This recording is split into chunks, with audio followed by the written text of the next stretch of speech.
first we're going to begin kind of how we talked at the beginning. Just introduce yourself, your name, your title, and what you work for now. Okay. My name is Sergey Sharmazanov. You can also in Ukrainian or Russian if you prefer. Дякую. Мене звати Сергій Шармазанов. Я був одним з людей, які в 2014 році організовували Peace Summit, саміт миру в Києві, де ми зібрали більше 600 людей для того, щоб об'єднати їх, прийняти якісь спільні рішення та показати всій Україні, що це можливо. Я сам за фахом займаюся інформаційними технологіями, програмуванням, менеджментом проєктів.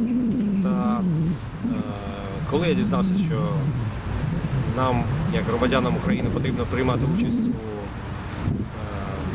врядуванні свого життя, я прочитав Конституцію та прийняв рішення це робити. Це була одна з таких подій, дуже значних як для мене та, на мою думку, для всієї України, як Peace Summit, який допомагає людям. Але також я бачу на часі нам потрібно більше дізнатись про свої права, про можливості для самоврядування, як спілкуватись один з іншим та з нашими представницькими органами та посадовими особами. І займаюся цим. Was one of the organizers of the summit in 2014, and that's when around the time where you read the Constitution and decided to change Ukraine and take part in that. Also, things that first of all, Ukrainians is to have their rights to protect them. That's what we do. Can we talk a bit about the Peace Summit? What were its goals, and do you think it reached some of those goals? Так. На мою думку, головними цілями цієї події Peace Summit було об'єднати людей та показати Україні технологію, завдяки якої люди можуть спілкуватися, ефективно спілкуватися з іншим, об'єднуватись для досягнення якихось спільних цілей та потім впроваджувати їх в життя. Я вважаю, що Peace Summit він допоміг людям це зробити, тому що я особисто багато разів приводив його як приклад того, що люди спроможні та можуть об'єднуватися та ефективно комунікувати один з іншим. Це був дуже гарний приклад, тому що, на жаль, в Україні таких поки що небагато. І нам такі приклади дуже потрібні. Тому я вважаю, що так, Peace Summit досяг своїх цілей.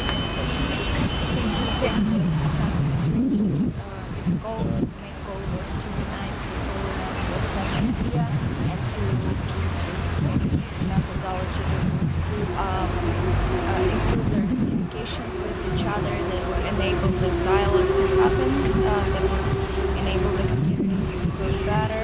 So yes, he thinks that those goals were achieved.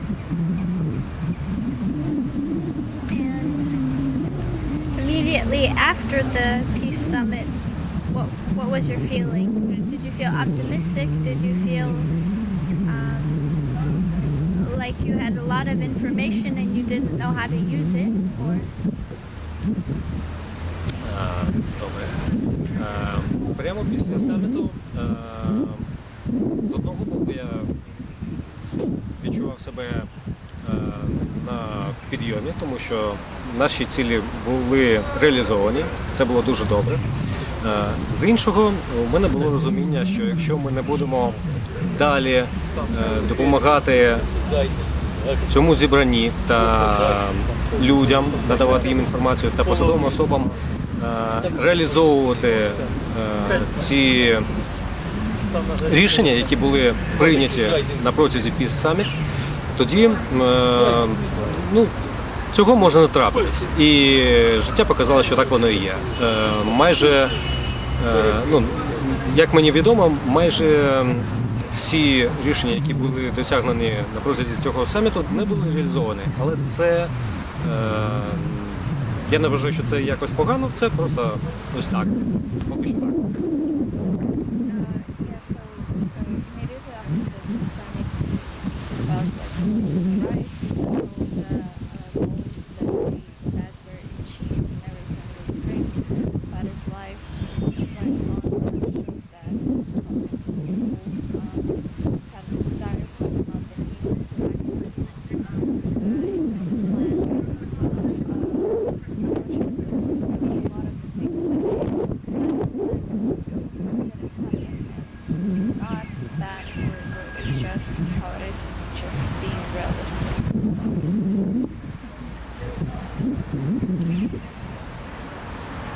And for you personally, were you already involved in activism or was the Peace Summit something that helped you become involved?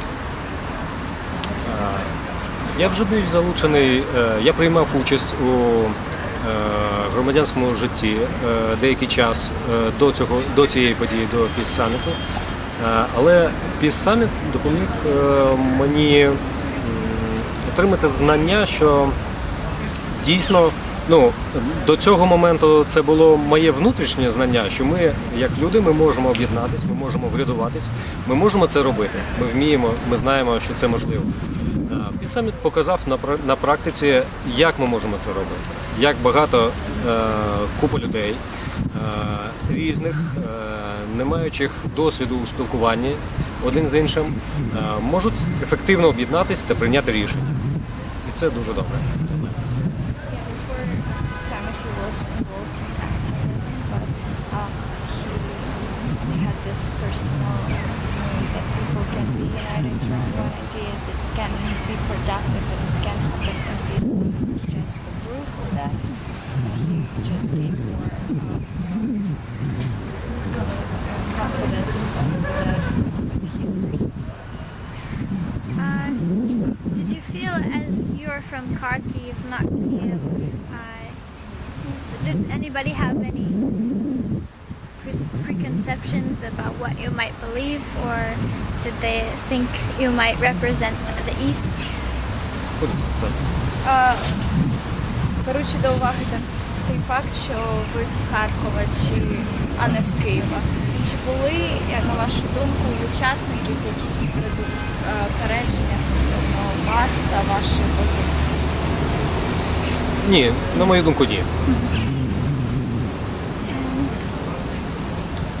can you talk a bit more about your current work with the Constitution?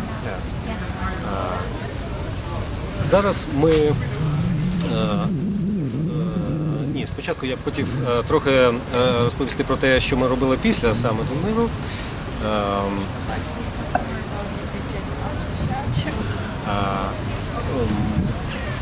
Фактично ми продовжили реалізовувати деякі з тих цілей, які ми поставили на саміті, та у деяких людей були, може, і раніше. Ми спілкувалися з людьми, ми шукали можливості, як людям почати ефективно комунікувати з представницькими органами, з нашими представницькими органами, тому що наразі в Україні існує якась велика відстань між посадовими особами та людьми та громадянами. Це може моя особиста головна ціль об'єднати це, убрати ось цю відстань, допомогти людям ефективно комунікувати з посадовими особами та разом реалізовувати кращу Україну. На цей час це вилилось в те, що в Україні з'явилось таке громадянський рух, як «Живемо за Конституцією», коли багато людей, почувши про свої конституційні права в Харкові, в Києві, в інших містах України, почали об'єднуватись під гаслом «Живемо за Конституцією». Крім того, в Харкові зараз існує школа Конституції, де люди на практиці навчаються, отримують знання та на практиці навчаються, як комунікувати з посадовими особами позитивно, в позитивній манері для того, щоб навчитися разом робити спільну справу.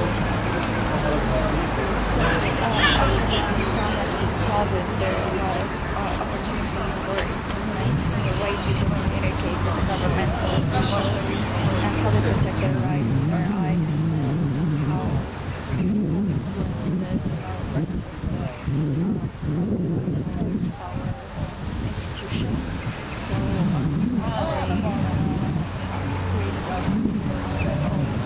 legal institutions where people, when they found out about their constitutional rights, were trying to preserve them, trying to keep their living standards up to those things that are written on the paper.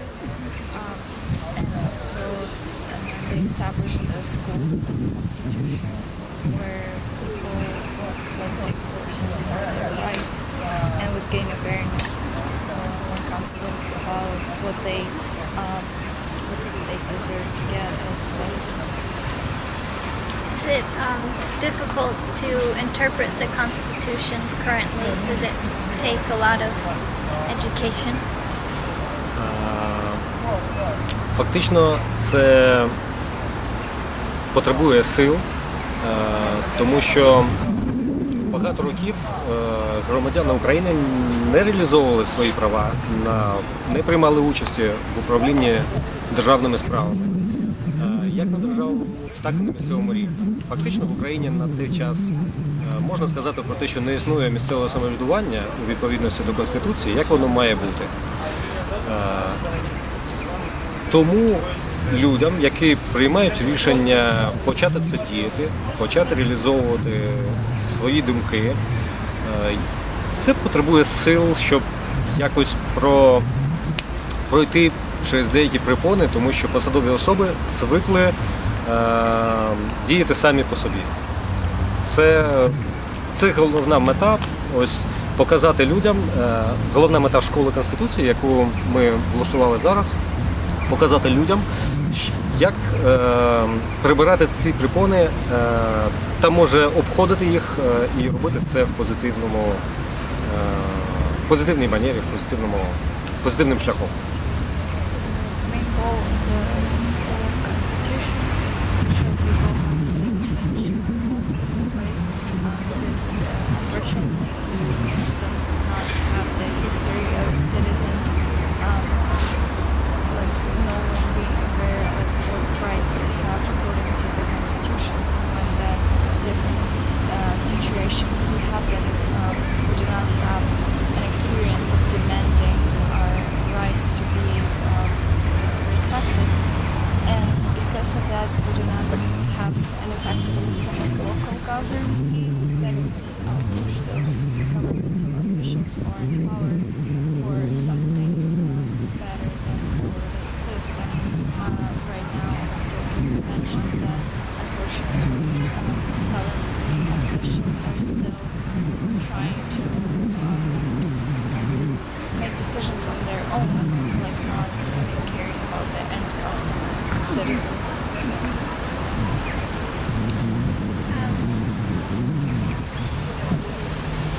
Does the school you established work directly with the government then? Я не можу сказати, що вона працює як школа напряму з представницькими органами, але люди працюють напряму. Фактично ми пішли таким шляхом, щоб надати не лише інформацію, а допомогти людям навчитися виконувати практичні кроки. Ми даємо знання про конституційні права, як зробити правильний документ, який буде працювати. А люди на протязі навчання йдуть до представницьких органів та напряму вирішують якесь питання. Тому і так, і ні. Yes, as an educational institution, as a school, its previous form, this school is not like that because they do not cover like the history but they give people practical knowledge and skills to solve their own challenges and obstacles, working together with the government. So in that school they receive the knowledge, the skills of how to construct various legal documents, and then for them how to be effectively accepted by the governing organs, and then when the people finish the school, they are able to construct to create a more constructive dialogue with the government officials.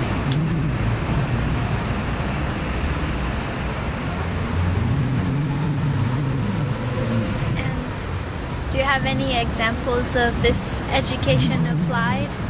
Has there been any success with? Так. На цей час у нас в школі займається перша група. Та наскільки мені відомо, у більшості людей, більше половини людей, вже почали позитивно вирішувати їх питання. Наприклад, одна людина, яка приймала участь у захисті територіальної цілісності України нещодавно, вона реалізувала своє право, яке регламентовано законом, на те, щоб отримувати квитки на літак за нижчою ціною. Тому що государство це запропонувало для таких людей як щось, як винагороду, може, за їх мужність, за їх дії. Інші люди отримали кращі дороги біля своїх домівок, які не ремонтувались більше 20 років.